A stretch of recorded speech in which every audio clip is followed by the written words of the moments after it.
Hi guys, hope you're all doing good. So this first video is for my 11th grade Algebra and Trigonometry class. And we're going to discuss a couple of the exercises that we already did at home.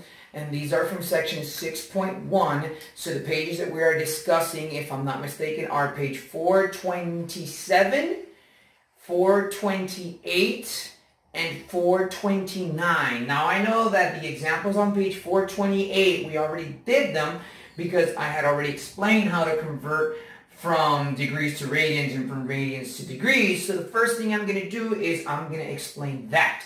Then I'm going to go to this example here and finally the example on page 429. At the end of this video, guys, I am going to assign the problems that you're going to be doing, and what you're going to do is you're going to send them to the email that I already established in the last video, but just in case you guys lost it or weren't paying attention to it, I'm going to post it again and I'm going to give the instructions, all right?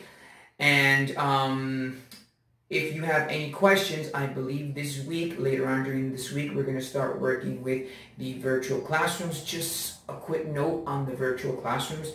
The virtual classrooms are a tool that are going to be used to clarify any doubts that you may have. So if you have any questions with the exercises that I assigned, or if you have any other questions regarding to science, the time that I will be available on the virtual classroom will actually be for that. A little bit later on, either today in the afternoon or later on at night, I'm going to upload a video explaining what you're going to be doing for science this week and how we're going to start working with that material pretty soon. All right, guys? So, first things first, hope you're all safe. You know you missed me, even if you say you don't, because you know that my class is your favorite class and I am your favorite teacher. And since there's nobody here, no one can refute that. So, there you go. Now, that being said, let's get back to what we were doing. So, you have an online quiz, which, by the way, the link expires tonight at midnight. So if you've not done that, go ahead and do that. And what I'm going to do is I'm actually going to start with this because this is what's on your online quiz. Now, the order of your book is a little bit different because for some reason that I don't understand, in your book, this is on page 428, but it's what we already did first. So let me do this, and then I know we started this one in class, but we did not get the opportunity to finish. So the good thing about this video is you can pause, rewind, review. Obviously, I'm recording this not at the school, so pardon any of the noises that you hear. And I will upload this to my YouTube channel. Remember to subscribe and hit the bell notification so that every time I post up a video regarding one of your classes, you will get the notifications, and there I will give you the instructions on how to access this. So once I upload this, once I'm done explaining the examples, I'm going to explain how you're going to send me the emails, where you're going to be able to locate this in College One, and when the online classrooms will be available, which I do believe that on your LMS, the schedule for your online or virtual classrooms have already been uploaded. So without further ado, let's do this real quick. So the first thing we're going to see here is how to convert from degrees to radians. Now remember that I gave you some formulas that were equivalencies, ladies and gentlemen. The equivalency meaning that they're the same thing whether I write them upside down or not. So if I'm going from degrees to radians, the formula for degrees to radians was pi over 180. Okay? Now, pi over 180, what you're going to do then in this case is multiply 135 by pi. And let me take this number here and erase it so no one gets confused. So you're going to multiply 135 by pi, and that's going to equal to 135 pi over 180. So what you want to do after that is verify and see if I can reduce this fraction. If I can reduce the fraction, then that means that I can leave it expressed in its simplest form. Now the pi symbol is always going to be there, so you're not going to eliminate it. So what I'm going to do is real quick, I'm going to see if I can divide 135 by 5. And what number I can do, so I know that 2 times 5 is 10. So this would be 13 minus 10 is 3, and I bring down the 5, and I know that 7 times 5 is 35. So I know that this is going to be 27 keep the pi symbol. And now I'm going to see if I can simplify the 180. So 180 divided by 5. The closest number I can think of is 3, because if I use 4, that would be over. Now, remember, I need to make sure that the fraction is expressed in its simplest form. Sometimes the numerator might be divisible and the denominator might not. So if that were the case, then we simply leave our answer expressed. But let's continue. So 3 times 5 is 15. And that would be 3, and I bring down to 0, and that's 6. So that would be 30. So apparently I have 27 pi over 36. And I can reduce this a little bit further down. So what I'm going to do is I'm going to see what number is 27 and 36 divisible by, and you should all know that it's 9. So what I'm going to do is I'm going to say 27 divided by 9 and 36 divided by 9. So the 27 divided by 9 is going to be 3, and that's going to be 3 pi. And 36 divided by 9 is going to be 4. So that means, and let me write this pi symbol better, that you're going to have your answer as 3 pi over 4. 3 pi over 4 is going to be your answer. So let me recap real quick what I did. I multiplied 135 times pi, and that gave me 135 pi, and then I divided that over 180. So what I did is I reduced the fraction. I divided 135 by 5, which equals 27, and 180 by 5, which equals 36, and that gave me 27 pi over 36.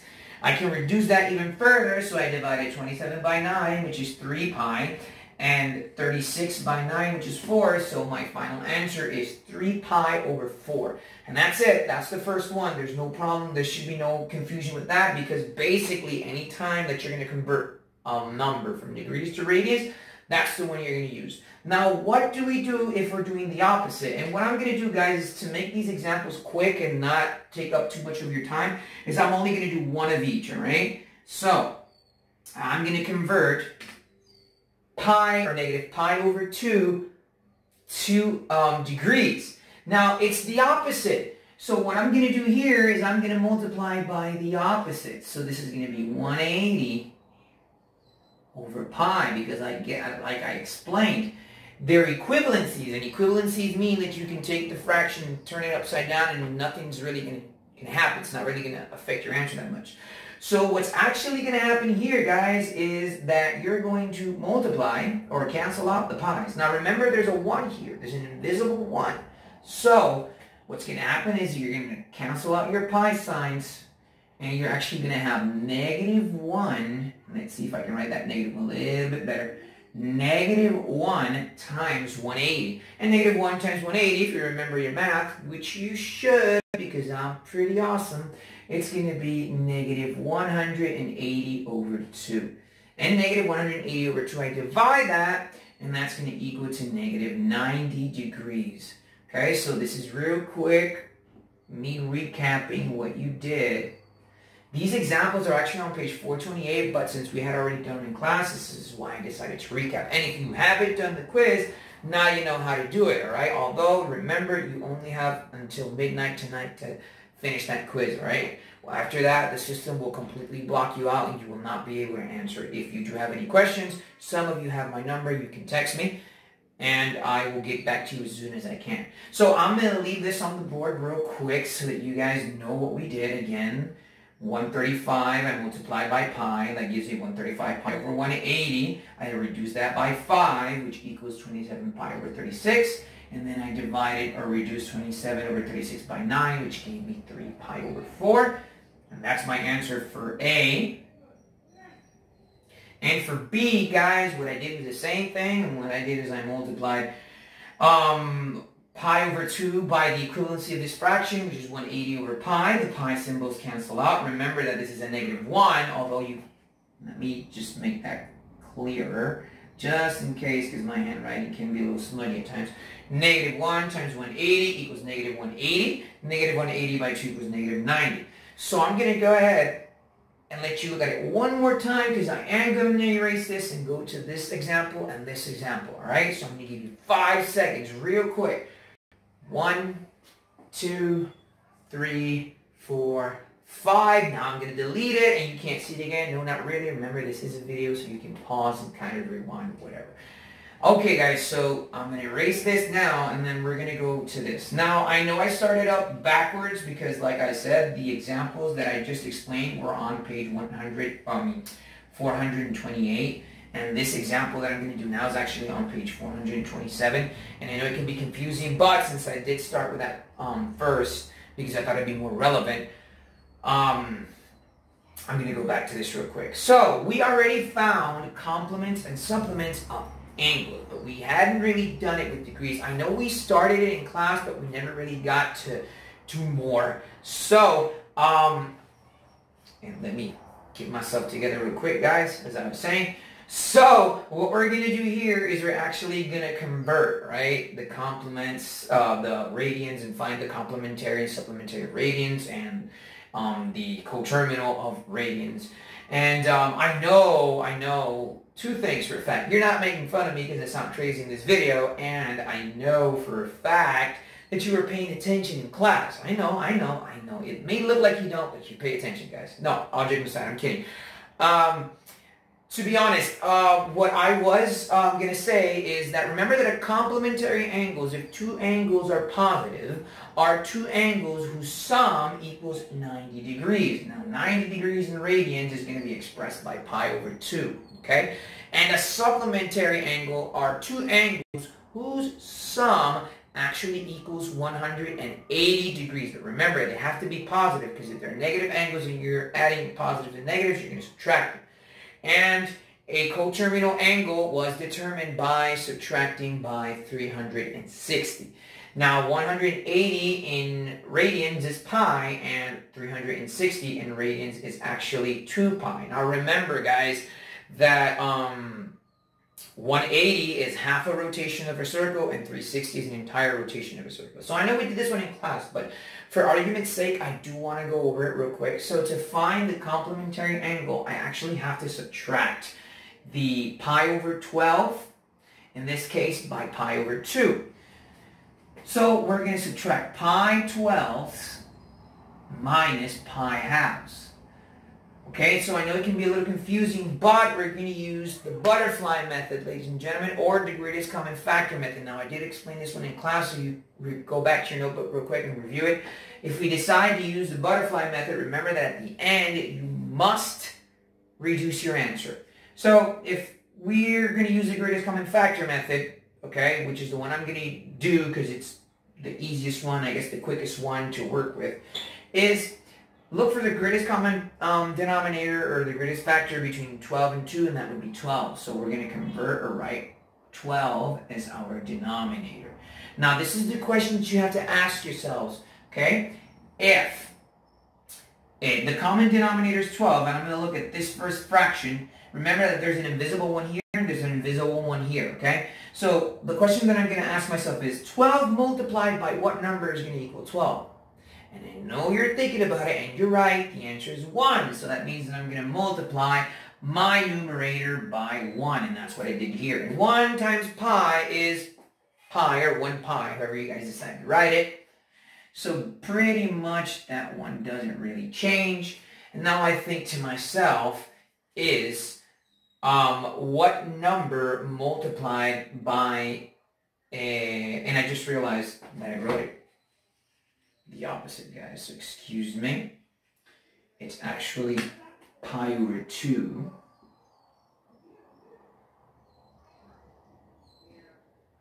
over pi 12. And the greatest common factor is still 12, so we're still doing that. And what you're going to do here is you're going to think of a number that when you multiply equals 12. Right? So 12 times what number equals 12? And again, that would be 1. So you multiply all this by 1, or the numerator by 1, and this would be pi. Okay? Now you think to yourself, what number times 12 or times 2 equals 12, and that would be 6. So you're actually going to multiply your numerator here by 6. So 6 times pi, which would be 6 pi. And now that my denominators are the same, I can simply subtract. And you're going to say 12. And 6 minus 1 is 5, so your answer is 5 pi over 12. And that's it. Simple as that. I know it's kind of weird where you put the second number first, but that's pretty much what we're going to do. Because remember, you subtract 90 minus whatever number, and that would give you your complement. So pi over 2 is 90, so technically that's the number that would go first. So as I was saying, you write pi over 2 minus pi 12, and then you look for the common denominator between 2 and 12, which is 12 itself, okay? And then what you're going to do is you're going to look at your original fraction, and you're going to ask yourself, 2 times what number equals 12? That'd be 6. So 6 times pi is 6.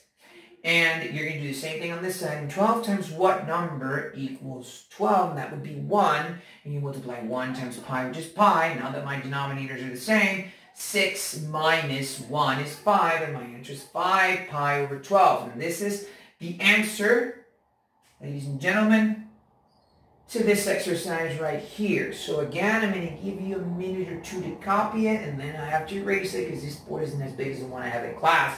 So make sure you're diligent, and if you still have doubts, pause, rewind, go back, explain any, you can clarify your own doubts, or like I said, you can contact me if you need any other help. With that being said, ladies and gentlemen, I'm going to give you 10 more seconds so that you guys can evaluate that real quick, and that would be 1, 2, 3, 4, 5, 6, 7, 8, 9, 10. Time's up, guys. But don't worry, it's a video. You can pause, you can rewind. And that is going to be it for that one. And we're going to look for the next one or go to the next one. So guys, the next example. Now we're looking for the supplement. So we know that the supplement of this one was 5 pi over 12. But now we have to look for the supplement of this one. So the complement of the first one was 5 pi over 12. The supplement of this one, so we're going to look for next. So we're going to remember that 180 degrees in radians equals pi. So we're going to write pi minus 5 pi over 6. Now I know it's kind of weird, but we're going to do this the same way we would work with any other fraction. Any errors that I might make, pardon, we're all kind of getting used to this, but don't worry, it'll get better as I go. Anyway, so you're going to write this over 1, guys, okay? And you're going to say, you're going to write them as a fraction, and you look for the common denominator. Of course, in this case, the common denominator is 6. So you're going to say 6 and 6. So you're going to think to yourself, what number multiplied by 1 equals 6? And of course, the answer is 6. So you're going to multiply 6 times pi, which is going to be 6 pi. Remember that this pi has a 1 in front of it. It's an invisible 1. We're not really writing it down. So we say 6 pi over 6. And that pi symbol looks a little messed up, so let me make sure I fix it. 6 pi over 6. And the other one is obviously what number times 6 equals 6, so that'd be 1. So you multiply 5 times 1, which is 5, and then you have 5 pi over 6. And now we're going to do them like any normal subtraction, and 6 is going to be your denominator. You're going to pass on the pi symbol, and 6 minus 5 is 1, so that would mean that this would be 1 pi over 6, or pi over 6. You don't have to write necessarily the 1, but that's basically it. So once again, so we have an idea of what we did was I wrote pi minus 5 pi over 6. And I turned this into a fraction by writing a 1 over it, and I looked for the common denominator, and the common denominator was 6. So then I have to look at this and think to myself, what number times 6? 1 times what number equals 6? And that would be 6. So that's why I multiplied my numerator by 6. Okay, guys? And 6 times pi is 6 pi. Same thing on this side. 6 times what number equals 6? Of course, the answer is 1. So I multiply 5 times 1, which is 5. And then I subtract 6 minus 5, which is 1. And that would be 1 pi over 6 or pi over 6 without writing the 1. Either answer is correct. And that's pretty simple. Now we're going to look at the coterminal. Now after the coterminal, we're going to go to the arc length, all right? And we're going to work on that. It's really nothing out of the ordinary. It's quite simple, okay? So, and then after that, after I do this example, I am going to tell you or assign the work that you're going to be doing, and then after that, we are going to, I'm going to give you the details on how to email me the work and all that, all right? But we're not done quite yet. We're almost there though. So 360 equals 2 pi. So in this case, we have to subtract 17 pi over 6 minus 2 pi. Now I am going to do something real quick, so I'll be off camera, but you'll still hear my voice, all right? Give me 1 second. So as I was saying, and I hope you can still hear me, 17 pi over 6. And I know it's a little like, crazy, because the question that you might be asking yourself right now is, how do I do that? What number do I write first, etc., etc.? But it's really quite simple. Now, a coterminal angle, we have to use, and I'm back, 360 degrees, okay? Now, the reason we have to use 360 degrees is because it's a full rotation.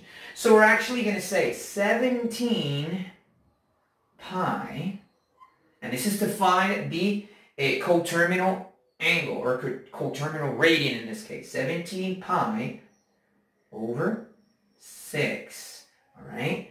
And we're going to use 2, and I got to go off camera again real quick, guys, so give me 1 second. I know this is kind of weird. Don't worry, it's weird for me too, but I hope that at least I'm making you laugh, and y'all can make fun of me either way, but remember, just for the record, I am the one that gives you your grade, so be nice. All right, no, I'll jump inside. I'm here. And you're going to subtract by 2 pi, guys.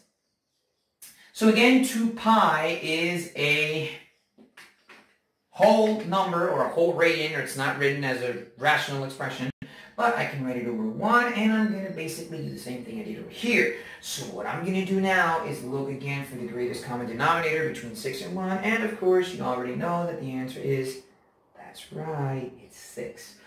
But instead of using the greatest common factor, well, I'm going to use the greatest common factor, and then I'm going to explain the same exercises with the butterfly method in case some of you are more, or it's easier for you guys to do the butterfly method. The butterfly method applies to everything. Just remember that if you do use the butterfly method, like I mentioned before, it will require you to reduce your answer at the end. So I'm going to do both methods, and this one real quick.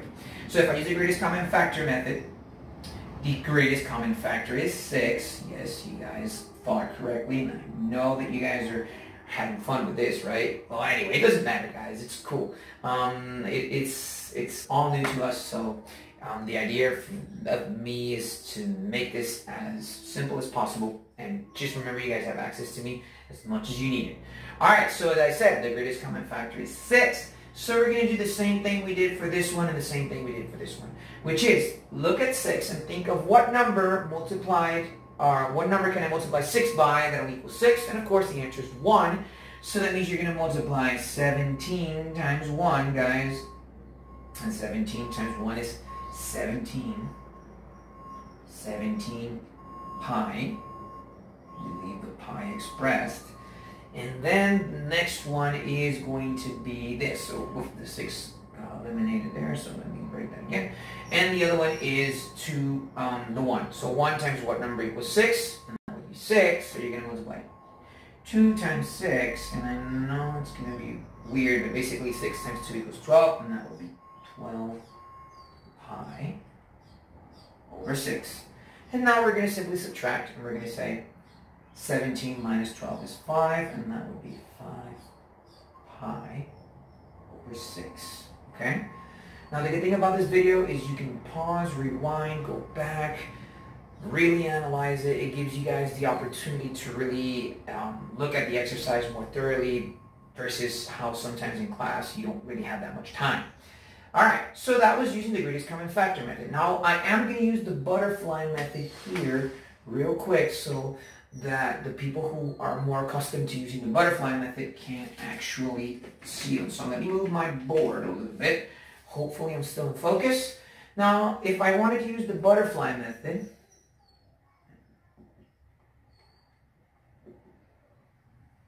I just wrote butterfly, but you can all assume that it's the butterfly method. So, same situation. We have 17 pi over 6 minus 2 pi. If I use the butterfly method, the first step is the same.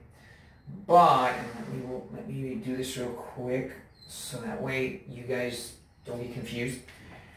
If I use the butterfly method, I'm going to multiply my denominators, which would be 6 times 1, which equals 6. And it's actually the same denominator we got before. And then I'm going to multiply 17 pi times 1, which is, 17 pi. And I'm going to do the same thing here. And 6 times 2 is 12, so that'd be 12 pi. And now that my denominators are the same, I simply move on to 6, and 17 minus 12 is 5, and once again, my answer is 5 pi over 6. Now guys, I used the butterfly method for this example, but I can also use it for this one, and I can also use it for the first one. But if you use the butterfly method, always remember that you need to be careful that you don't have to reduce, all right? So what I'm trying to say is you can use the butterfly method, but verify that the final answer that you get is already in its simplest form, because if not, you have to reduce, okay? So let me give you a couple of seconds to look at that. I'm going to stay on with camera real quick, okay? You guys can see the example on the board, and let me shift this to the other side just in case, right there. And there is the example. This example is on page 427. It is example number 3 on page 427. Page 428 of your textbook was actually the first one that I already did, which was converting from degrees to radians and radians to degrees. And that's already done. Those examples are on page 428. And what I am going to do now, and I'll be on camera just a minute, don't miss me for too long, is I am going to explain the last example, all right? So, I had enough time to look over it, and now we're going to go to the last example of the class, and after this I'm going to give you the assignments that you are going to do, and until I upload my next video for math. Alright guys, so now that you've had the opportunity to take a look at this, then we're going to do the arc length. Alright, now I'm going to erase the entire left side of the board, okay? And I'm going to try to be diligent here as quickly as I can. And we're going to look at arc length. Now, arc length, guys, is pretty similar to the area of a circle formula that you guys should know or remember from your geometry class, which is the area is A equals 2 pi times the radius, but we're not going to use that one. We're actually going to use the arc length. And the arc length, ladies and gentlemen, which is the formula we're going to use now, is S equals R, which stands for radius times Z, which is the angle. But we're not really going to use the angle itself. We're actually going to use radians. So I'm going to step off camera real quick so you guys can look at the formula, and I'm going to read the example to you, although I wrote it on the board, all right? The example, or the arc length formula says, and you can follow me on page 429 of your textbooks, says for a circle of radius R, a central angle Z intercepts an arc length S given by the formula S equals R times Z. Now I know that that can be a little confusing, but don't worry, it's actually quite simple. It says where Z is measured in radians. So even though, and that's kind of like what I wanted you to look at or pay attention to, and here I go again, here I am, is that the Z is actually going to be in radians. So if we look at this example, which is, if I'm not mistaken, example number 5 on page 429, this is the last example of the class. What we're going to do is we're going to look at this real quick, and it says find the arc length of a circle with a radius of 4 inches by a central angle of 240 degrees. Now let me draw that for you. Remember that the radius is basically any extension of the center of the circle to any of the areas or ends of the circle. I don't really want to say sides because circles don't have sides, but you guys get what I'm trying to say. Anyway, And it says it has a central angle of about 240 degrees. So it looks something like this, 240 degrees. Now what I want to do is find the radius, or excuse me, find the arc length. Now to find the arc length, I need to use this formula, but I already established for red. I know you must miss me whenever I step off camera, but in all seriousness, has to be in radians. So that means that I have to turn 240 degrees into radians, but you shouldn't really have a problem because you guys already know how to do that. So the first thing is I'm going to take the 240 degrees, and I am going to erase this real quick, and turn 240 degrees to radians. Now remember the formula for radians is, in this case, pi over 180. So what you're going to do is you're going to say 240 multiplied by pi over 180. And you're going to say 240 times pi equals 240 pi, I hope you all can see it there, over 180. Okay? So what we're going to do now is reduce, because this is a very big fraction, and in order for me to be able to use the rest of the formula, I need a smaller number. So I'm going to erase, well actually I can do it here, and I'm 240 pi over 180. Now I can reduce it by one number real quick, or I can reduce it more, like take 2 steps. I'm going to take 2 steps because it's easier for me. And since they both end in 0, that means I can divide them by 10. So 240 divided by 10 equals 24 pi. And 180 divided by 10 equals 18. Now I can reduce 24 to 18 if I can find a number that divides by both, in which case I can. It would be 6.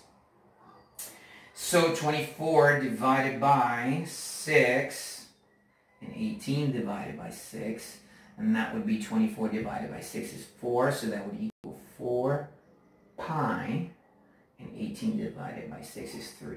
So there you go, 240 degrees in radians is 4 pi over 3. So let me give you a second to look at that real quick, and then what I'm going to do is I'm going to go on this side so I can finish the exercise. So again, 240, I turn that into radians, and I turn that into radians by using the pi over 180 formula. 240 times pi is 240 pi. I reduce the fraction by dividing by 10. 240 divided by 10 is 24. 180 divided by 10 is 18.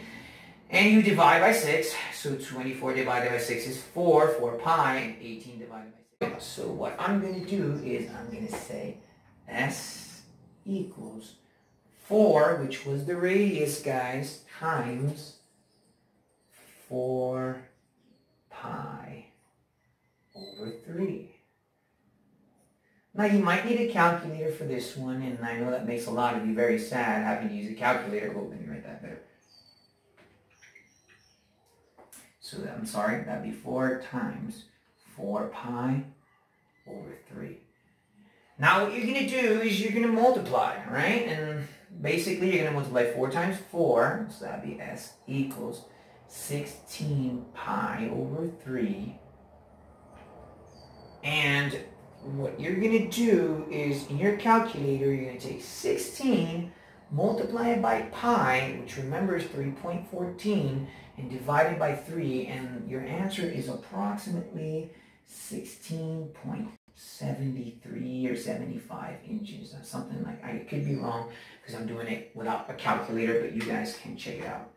All right, any doubts or any questions, you know where to find me, okay? So we went over the exercises on page 4, on the examples on page 427, 428, and 429. Now, 429 has 2 examples. There's this one, which is the arc length, and there's the one beneath it. It's the one above it. The other one we're going to do it in our next video when we continue to discuss the section. What are you going to do? Because like I said in yesterday's video, you know me, I'm your favorite math teacher. This is not a free ride. You are going to have to do some exercises. So the exercises you're going to do are, and hopefully you guys can see me over here, the checkpoint on page 427. Now let me get off camera real quick to be specific on what exercises from page 427 you're going to do.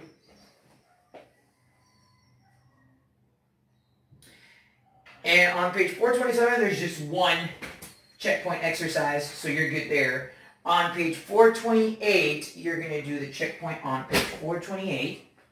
Okay? So on page 427, there's one exercise which has to do with what I was explaining first.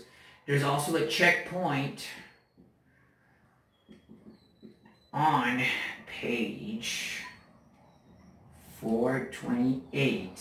And on page 429, we have two checkpoints.